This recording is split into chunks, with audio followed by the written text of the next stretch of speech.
Let's get right to the point.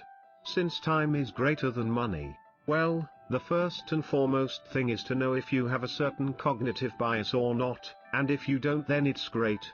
But if you do then you're in trouble. So to know that I'll ask you a little question. Let's say I toss a coin 9 times and surprisingly the results were all heads. So now the question is, what will be the result of the 10th toss? Will it be heads? Or will it be tails? I'll give you a couple of seconds to think here. Okay, time's up. So if you have answered heads, then either you are an odd one or know a bit of probability theory. But the answer is partly correct. And if you have answered tails, thinking that heads have already come for 9 times, so probably this time it will be tails. But sorry to say, but you have fallen for the gambler's fallacy. Here is the definition of gambler's fallacy from Investopedia. The individual believes that a certain event is more or less likely to happen based on an earlier event. You can also look at the part which I have circled with red color.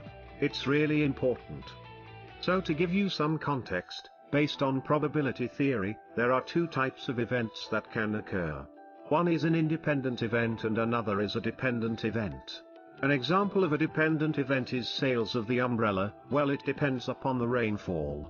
When some event is dependent on some other thing, then we call it a dependent event.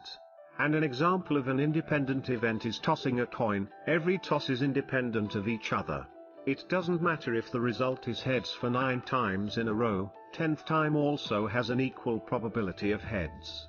So the right answer to the above question is 50% for both heads and tails.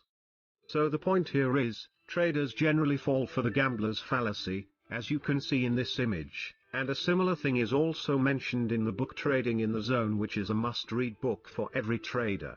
The solution to gambler's fallacy was also mentioned in the book, which is, believe anything can happen, and second, look at every trade as independent event. Its results should not affect consecutive trades. So that is it for this video. I hope you learned something new.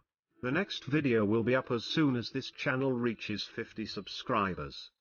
I have a lot of stuff to share which I learned while losing in the past year and a half. Until then, remember, time is money.